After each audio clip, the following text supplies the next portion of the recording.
বিসমিল্লাহির রহমানির রহিম। আসসালামু আলাইকুম।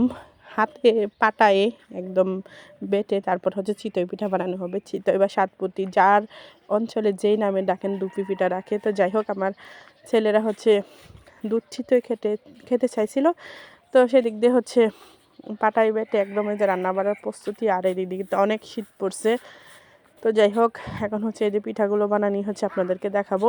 তো আমি হচ্ছে এভাবে পিঠাটা কম বানাতে পারি, মানে কম একদম পারি না বলতে গেলে।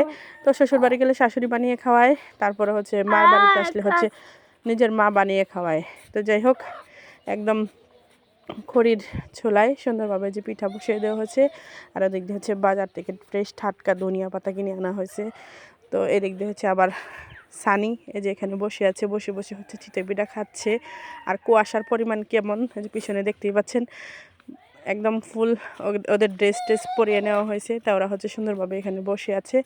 তো গ্রাম্য এই ভিডিওগুলো আপনাদের দেখতে কেমন লাগে আপনারা কমেন্টে জানাবেন। আর এদিক দিয়ে হচ্ছে গুড় আর দুধ, চিনি দিয়ে, তারপর হচ্ছে তেজপাতা দিয়ে, গরম মশলা দিয়ে, হালকা একটু লবণ দিয়ে সুন্দরভাবে হচ্ছে এটা শিরার মধ্যে ভিজানোর জন্য করা হয়েছে, মানে জ্বালিয়ে নেওয়া হচ্ছে ভালোভাবে। তার এক দিয়ে হচ্ছে পিঠাগুলো উঠে হচ্ছে এভাবে রাখছে। পিঠাগুলো হচ্ছে সুন্দরভাবে বানিয়েছে, আমার ভাইও বানাচ্ছে। তো সব যে হয়ে গেছে। আর অনেকক্ষণ হচ্ছে জ্বালিয়ে নেওয়ার পর যখন চেক করে নেওয়া হয়ে গেছে যে যখন মানে শিরাটা হয়ে গেছে, মানে দুধ জ্বালানোটা, দুধ আর গুড়ের মিশ্রণটা, তো এখন হচ্ছে এই যে সব কিছু দিয়ে তারপর হচ্ছে যে পিঠাগুলো উঠাচ্ছে। তো এখন হচ্ছে এই ভিডিওগুলো হচ্ছে আমি হচ্ছে ভিডিও রান্নার কাছে তেমন একটা যাই না, এদিক সেদিক ঘুরে বেড়াই। আর হচ্ছে এখানে সেখানে যে ভিডিও শ্যুট নিই, কারণ রান্নার ভিডিও তো আমি সবসময় করাই। আর হচ্ছে নিজে রেডি সেডি হয়ে তারপর হচ্ছে ভিডিও করা যে কতটা প্যারার কাজ, মানে ঝামেলা, এটা হচ্ছে শুধু যারা আমরা ভিডিও মেক করি, যারা বানাই, তারাই শুধু জানি।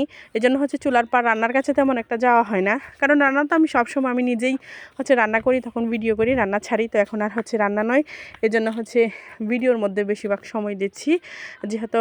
আর সবচাইতে শান্তির জায়গা হচ্ছে মেয়েদের একটু জিরানোর জন্য বাবার বাড়িতে আসলে, যদি মা ভাই বউ বা বোন বেঁচে থাকে, মা বাবা বেঁচে থাকে, ততদিন হচ্ছে একটু শান্তিতে থাকা যায়, আসে ঘুরানো যায়। আর এখন তো হচ্ছে বাচ্চাদের স্কুলও ভর্তি হয়ে গেছে, বছর শেষে একবার ছাড়া আর কখনোই সময় হয়ে ওঠে না। তো যাই হোক, এই যে পিঠাগুলো একদম বানিয়ে নেওয়া হয়ে গেছে। তারপর হচ্ছে এখন ভিজানোর মধ্যে যে পাতিলের মধ্যে হচ্ছে অ্যাড করে দেওয়া হবে। দিক দিয়ে হচ্ছে এই যে আমাদের বাড়ির মেহমান সবাই উঠে দাঁত ব্রাশ করতেছে, পিঠা খাবে, প্রস্তুতি নিচ্ছে। তো এই যে পিঠাগুলো হচ্ছে একদম সুন্দরভাবে হচ্ছে ভিজিয়ে নেওয়া হয়ে গেছে এখানে। তো পরবর্তী আজকের ভিডিওটা হচ্ছে এ পর্যন্তই ছিল। তো কারা হচ্ছে এই চিতই পিঠা ভিজিয়ে খেতে পছন্দ করেন কমেন্টে জানিয়ে যাবেন। আমার ছেলেরা তো অনেক পছন্দ করে, এই জন্য হচ্ছে ওর নানু বাড়িতে আসছে, ওর নানু বানিয়ে দিল। তো এই যে দেখতে দেখতে এই যে মজাদার সুস্বাদু পিঠাটি তৈরি হয়ে গেল। তো আজকের মতো এখানেই, সবাই ভালো থাকবেন, আল্লাহ হাফেজ।